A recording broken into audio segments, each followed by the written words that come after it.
오늘은 연중 제29주간 수요일입니다. 오늘 묵상에 관한 첫 번째 말씀은 사도 바오로의 로마서 말씀입니다. 형제 여러분, 죄가 여러분의 죽을 몸을 지배하여 여러분이 그 욕망에 순종하는 일이 없도록 하십시오. 그리고 여러분의 지체를 불의의 도구로 죄에 넘기지 마십시오. 오히려 죽은 이들 가운데서 살아난 사람으로서 자신을 하느님께 바치고 자기 지체를 의로움의 도구로 하느님께 바치십시오. 죄가 여러분 위에 군림할 수는 없습니다. 여러분은 율법 아래 있지 않고 은총 아래 있습니다. 그렇다면 우리가 무엇이라고 말해야 합니까? 우리가 율법 아래 있지 않고 은총 아래 있으니 죄를 지어도 좋습니까? 결코 그렇지 않습니다. 여러분이 어떤 사람에게 자신을 종으로 넘겨 순종하면 여러분이 순종하는 그 사람의 종이라는 사실을 모릅니까? 여러분은 죽음으로 이끄는 죄의 종이 되거나 의로움으로 이끄는 순종의 종이 되거나 하는 것입니다. 그러나 하느님께 감사하게도 여러분이 전에는 죄의 종이었지만 이제는 여러분이 전에 받은 표준 가르침에 마음으로부터 순종하게 되었습니다. 여러분은 죄에서 해방되어 의로움의 종이 되었습니다. 주님의 말씀입니다. 하느님 감사합니다. 루카가 전한 거룩한 복음입니다.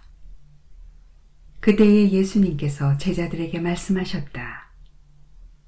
이것을 명심하여라. 도둑이 몇 시에 올지 집주인이 알면 자기 집을 뚫고 들어오도록 내버려 두지 않을 것이다. 너희도 준비하고 있어라. 너희가 생각하지도 않은 때에 사람의 아들이 올 것이다. 베드로가 주님, 이 비유를 저희에게 말씀하시는 것입니까?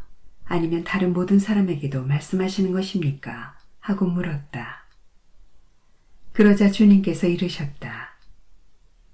주인이 자기 집 종들을 맡겨 제때에 정해진 양식을 내주게 할 충실하고 슬기로운 집사는 어떻게 하는 사람이겠느냐. 행복하여라. 주인이 돌아와서 볼 때에 그렇게 일하고 있는 종. 내가 참으로 너희에게 말한다. 주인은 자기의 모든 재산을 그에게 맡길 것이다. 그러나 만일 그 종이 마음속으로 주인이 늦게 오는구나 하고 생각하며 하인들과 하녀들을 때리고 또 먹고 마시며 술에 취하기 시작하면 예상하지 못한 날, 짐작하지 못한 시간에 그 종의 주인이 와서 그를 처단하여 불충실한 자들과 같은 운명을 겪게 할 것이다. 주인의 뜻을 알고도 아무런 준비를 하지 않았거나 주인의 뜻대로 하지 않은 그 종은 매를 많이 맞을 것이다. 그러나 주인의 뜻을 모르고서 매 맞을 짓을 한 종은 적게 맞을 것이다.